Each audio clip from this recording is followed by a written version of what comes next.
यह कहानी एक ऐसी जीवन के बारे में है जो आपको बहुत अच्छे लगेगी। तो शुरू करते हैं।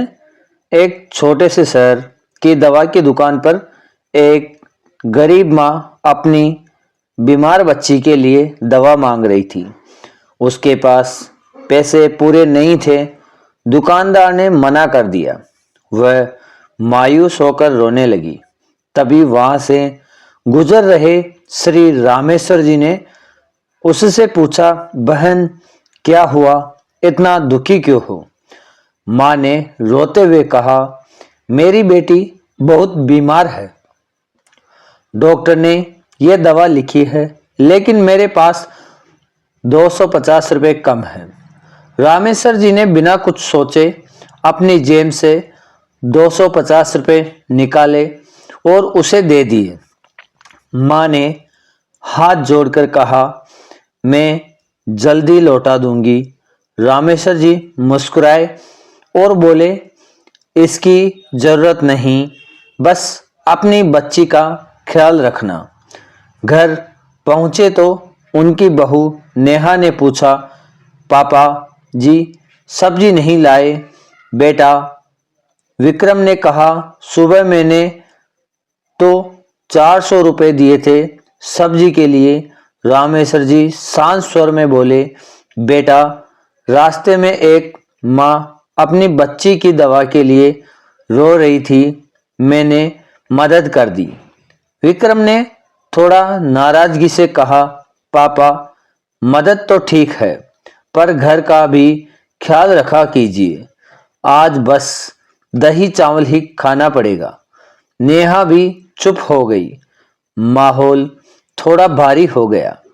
दोनों बच्चे बिना ज्यादा कुछ कहे अपने कमरे में चले गए। रामेश्वर जी चुपचाप खाना खाकर सोने चले गए। उनकी आंखें में नमी थी, पर उन्होंने कुछ नहीं कहा। अगले दिन नेहा की सहेली रीना घर आई। बातों बातों में नेहा बोली, यार, सास ससुर नहीं है तो थोड़ी आज़ादी है, पर ससुर जी सारा दिन घर पर रहते हैं। कभी कभी मन होता है बाहर घूम आऊं। रीना ने मुस्कुराकर कहा, अरे रामेश्वर अंकल तो बहुत अच्छे हैं, घर का इतना ख्याल रखते हैं। नेहा हल्के से बोली, हाँ करते तो हैं, पर कभी कभी लगता है थोड़ा आराम भी कर लें। तभी नेहा ने आवाज लगाई, पापा जी जरा चाय बना दीजिए ना, रीना आई है। रामेश्वर जी हंसते हुए बोले, हाँ बेटा, अभी बनाता हूँ। उम्र के कारण उनके हाथ थोड़े कांप रहे थे। चाय डालते वक्त कप हाथ से छूट गया और गिरकर टूट गया। नेहा रसोई में आई और थोड़ा परेशान होकर बोली, पापा जी, अरे ये क्या, मेरी प्यारी कप सेट थी।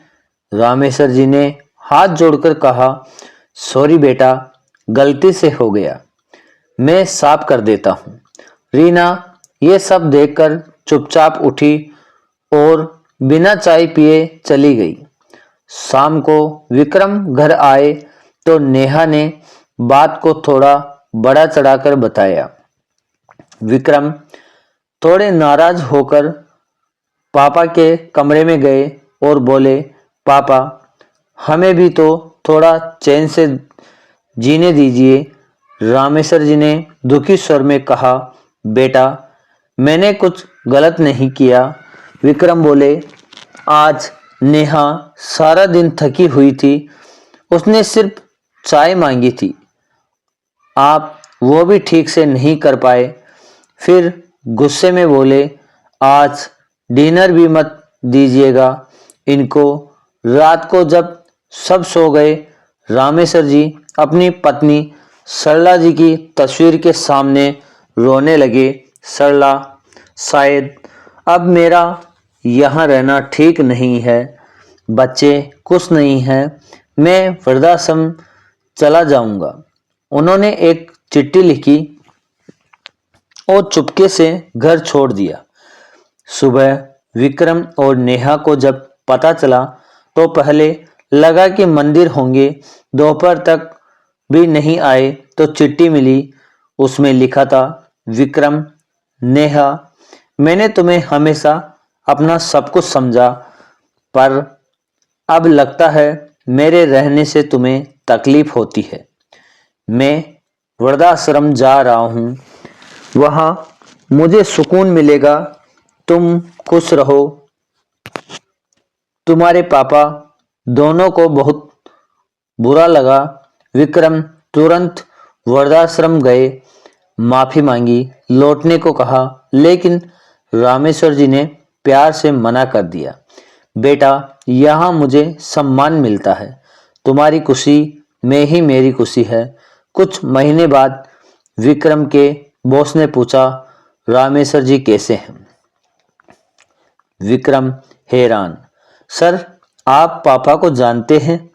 बॉस ने बताया, तुम्हारे पापा 28 सालों से अनाथालयों और वृद्धाश्रमों में चुपचाप मदद करते आए हैं।